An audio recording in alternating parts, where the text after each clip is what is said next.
I just decided to read the Throne of Glass series for the first time, and I will bring you along with me.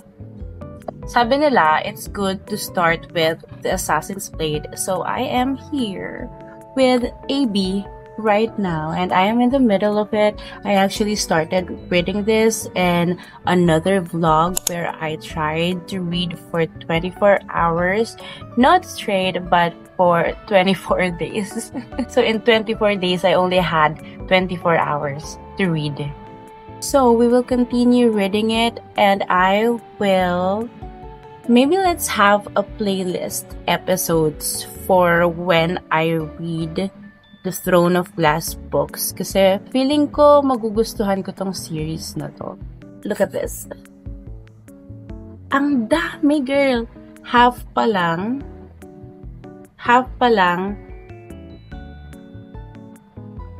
This is a collection of the novellas for Throne of Glass, and actually these are like an origin story kind of, pero parang hindi kasi assassin na din naman siya, although may mga minimal like backstories from it, which is also interesting. Tapos apparently there are 4 or 5 novellas here in one book. So, nasa gitna ako ng 3rd novella.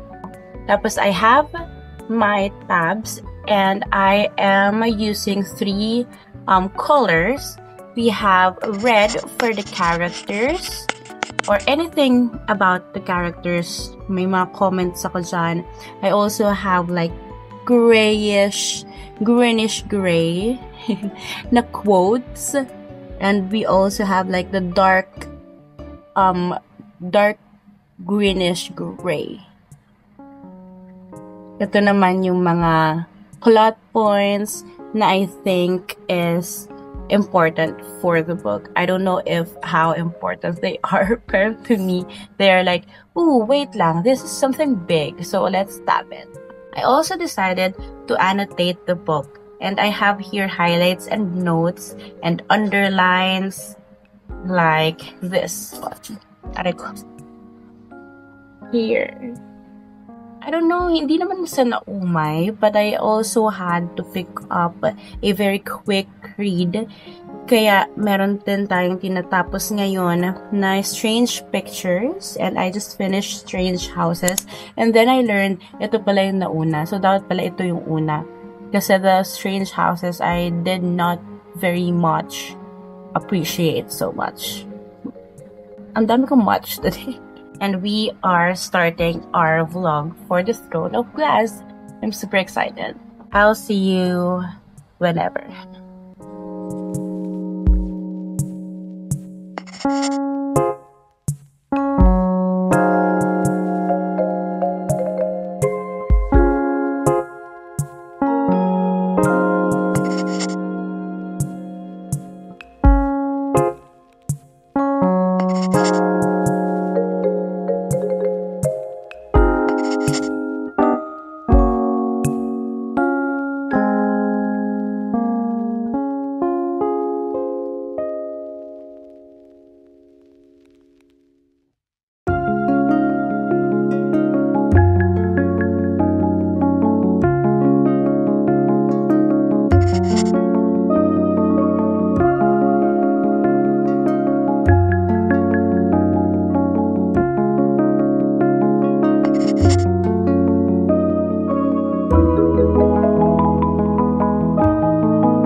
We all know na being family doesn't mean na you know the person like 100% already. Pero when it comes na to your personal experience, mahirap tanggapin na you don't know your family 100%. Like there's a secret and super dark secret na hindi mo alam. So ngayong nag-reveal siya sa'yo, you cannot believe na you didn't see it or you didn't have any idea about it. Hindi forget you are under the same roof is equal na to knowing a person entirely. And because it's scary, kaya nagkakaroon tayo ng kind of like hindi natin tanggap na hindi natin kilala yung isang tao na we thought kilala na natin. You know what I mean? Like for example, do you really know your mom? Do you really know her background? Ano yung mga pinaggagawa niya ng kabataan niya? What happened to her during her teenage years? Ano yung struggles na pinagdaanan niya? Because 100% there are challenges or were challenges na pinagdaanan niyan in the past years nung wala ka pa. I just finished Strange Pictures and it reminded me of how much scary it is na feeling mo, you really know the person, you trusted the person na hindi ka sasaktan, walang gagawing masama sa mga mahal mo sa buhay, but you really can't tell kasi hindi mo nga siya kilala 100%.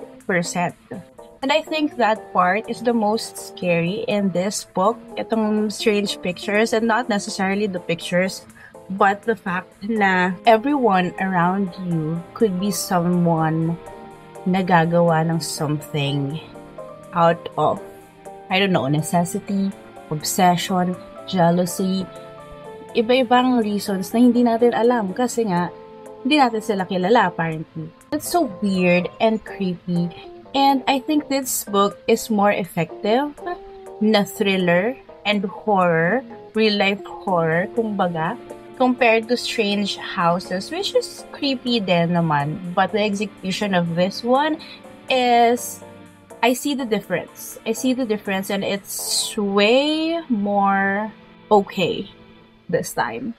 And now I see why Yuketsu is on trend and naha-hype ngayon because of this Strange Pictures na book. It's good. Anyways, we are going back to Assassin's Blade. Hindi pa ako nakapag-continue since the intro of this vlog.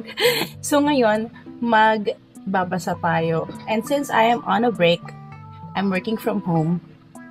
So nasa break lang ako, but we will also film like a read with me, real-time read with me for my YouTube. Kasi matagal ko nang hindi nagagawa yun. So I'll try to also share how I annotate the book. So, magsa-start tayo here sa chapter 11. And yes, we are in book 3, The Assassin in the Desert. Excited akong matapos siya. Sana matapos ko before ako magsundo kay Kasi tomorrow I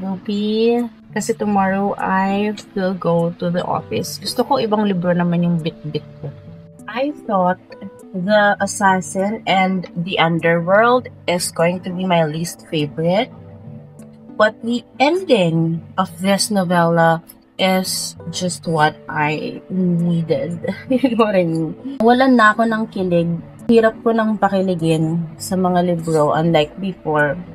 Now, it's even more mahirap for me to feel like hindi cheesy, hindi baduy yung isang love team, but the romance in this one, kahit nga lang dito sa novela lang na to, itong Assassin and the Underworld, it's just so kilig. Anyways, I am on my 5th novella. So far, so good. I'm loving it. As you can see, I have a lot of tabs because I like the writing style. I love the words that were used. I love the characters, even the villains or the mini villains in the stories. Everything just makes sense. So, I'm going to finish this hopefully today. Pero, since nasa last novella na tayo, let's take a break. Okay, so we decided to move on na lang with, continue reading Between Then and Now by Kyra Isabel, which is our book of the month for August for the Bookish Bunch Book Club. And actually, nakalimutan ko na siya. I am at 33%. I forgot na I was reading it. I'll just go with it. and finish it kasi we will have a discussion and I don't want to miss that. But we also have like a not crunchy, chunky. We have chunky read then for July and August ba? I'm not looking forward to reading it yet. So baka hindi ako mag-participate for that. Gusto ko na lang tapusin si Assassin's Creed. What do you think? Pero kasi parang gusto ko siyang i-sandwich. Parang hindi ako masyadong, alam mo yun, parang matapos ko siya.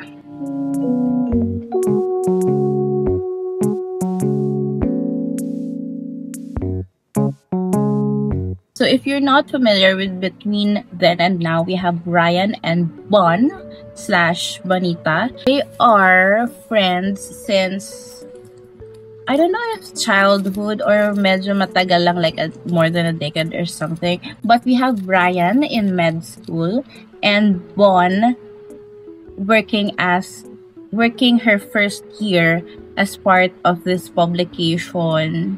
No, not publication. Journalists, kind of, parang ganyan. So, you know, when you're in your first year, you are trying to figure out what you can do and at the same time, gusto mong may mapatunayan sa mga bosses mo or sa mga colleagues mo. So, that's what's happening here. She was like, I'm tired of the side hustle na, not hustle even. May tawag dito eh. Parang pinagtitimpla siyang coffee, pinag-run siya ng errands, etc. Like, not the real job, not the real work. So, she was tired of that. Kaya sabi niya, boss, let me try this documentary. I have this friend na medical mission sa Batanes. I can document it for you. Conveniently, pinayagan siya ng kanyang boss at nag-sign pa siya ng panibagong contract for that. So, 33% in, papunta na silang Batanes. Actually, nasa Batanes na ata sila dito. Yes, nasa Batanes na sila. Nag-party na sila nung gabi. Tapos ngayon, pupunta sila sa Shocks, I forgot. Pero, apparently, they have to ride the motorcycle. Tapos they're like feeling awkward kasi they're friends. Pero ayaw niyang mag-hug kasi aangkas siya. Which is, I don't know, very, very romance book, you know what I mean? Like, if you have a very close friend and you're an adult na, you're both adults already, hindi na awkward yun. Yung aangkas ka, it's awkward if you have feelings for this guy or for this girl. Especially sa character ni Bon na very sunshiny, very, very, I think she's also clingy. Tapos there are a lot of like very convenient scenarios, like ito nga, nagkaroon siya ng kailangan niyang may mapatunayan, tapos nagkaroon siya ng pagkakataon to join a medical mission ng ganun lang kadali, and in real life it's not that easy to join a team. Pero since hindi nga yun yung focus ng ating story, hindi ko siya masyadong minamind, but I cannot reject the thought na girl, hindi ganito ang real life. Pero you know, alam mo yung pag nagbabasa ka ng fiction, you also want to be as accurate as possible. You know what I mean? Anyways, Ryan has this crush on Alexa, which is also a med student. Tapos maganda siya, she's smart. Pero torpe si Ryan. So now, since si Bon ay very straightforward and extroverted, she was like, sige, tutulungan kita. I will be your wing girl. I think there will be conflict kapag nagkaroon na ng, like, pag nagustuhan na siya ni Alexa. Tapos, in the other end, si Ryan nagkakagusto na rin siya kay Bon.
I am reading Between Then and Now by Kyra Isabel,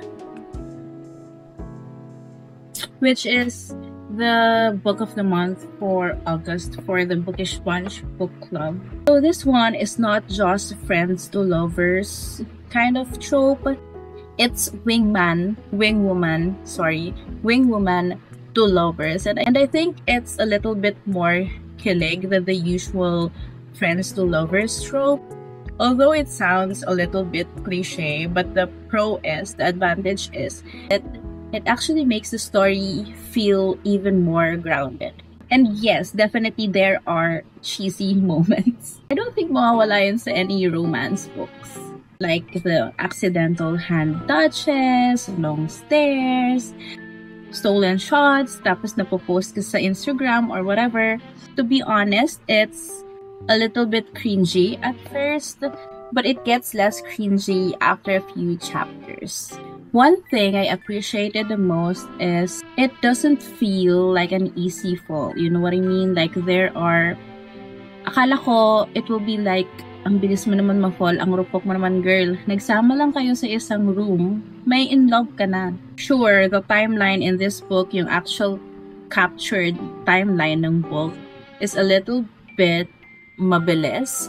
But what saves it is the subtle admiration of Ryan sa backstory niya. May mga naaalala siyang moments or memories na he was starting to realize na he's fond of Bon pala.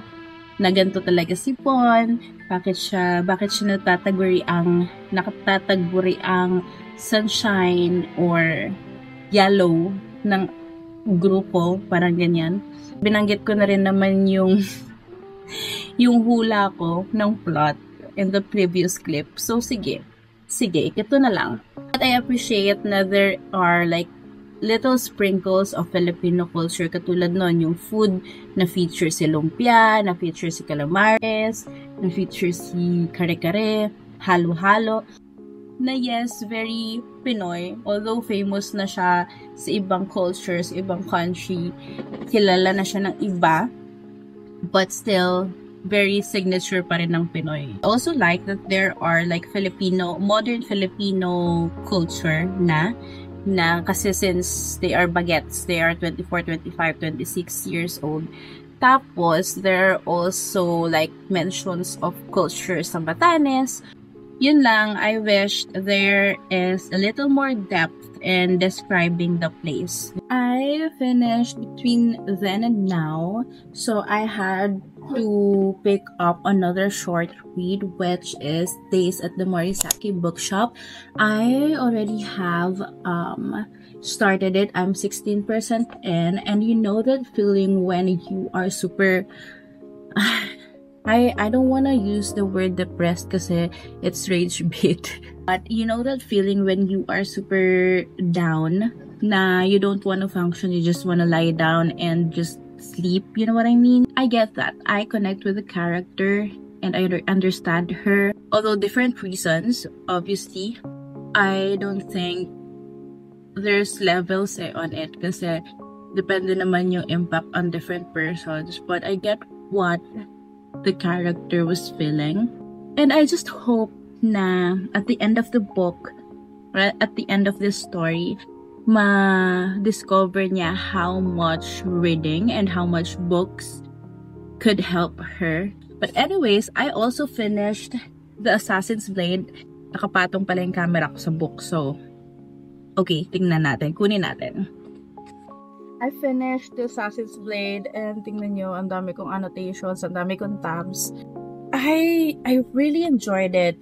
I was thinking of like what or which novella was the least na favorite ko or the least I enjoyed.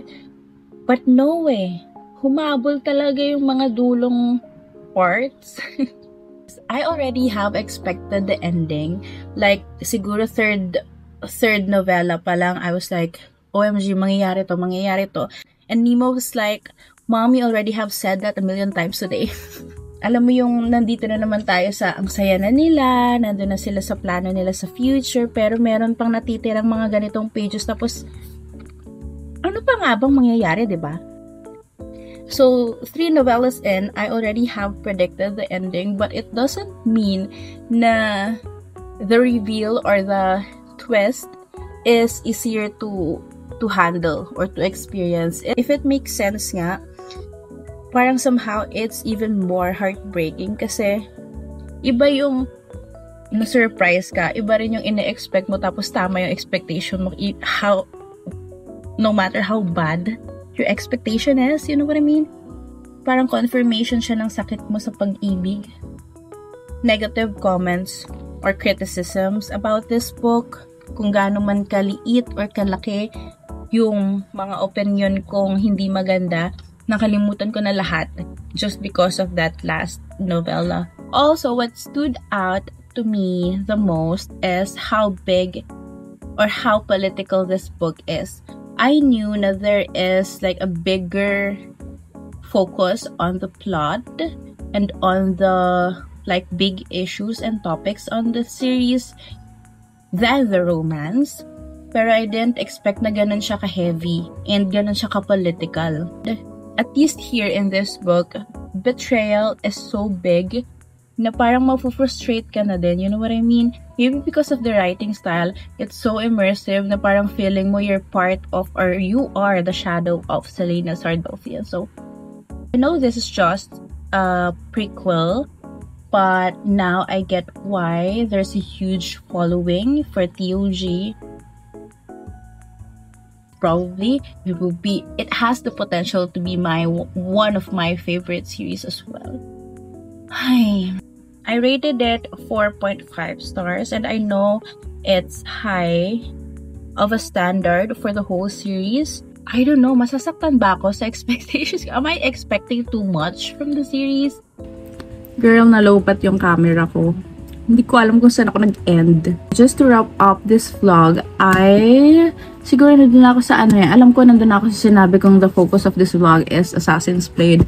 So, we'll wrap this up here. At least lang na-share ko what is my current read. Pero the next, it will be like a series of episodes na lang then for the Throne of Glass. I don't know if I will like do episode 1, episode 2, probably. Lagyan natin ng dedicated playlist yung TOG because I know I will have a lot more comments in the next books. Kasi this one, I had very limited time each day. Kaya hindi rin ako masyadong nakapag-film. But I will try to, I don't know, siguro kahit mag-spoil tayo or something. Para lang, I want to document this. Actually, itong experience ko for the TOG. Or with the TOG. Kaya sige, let's do episode series for TOG.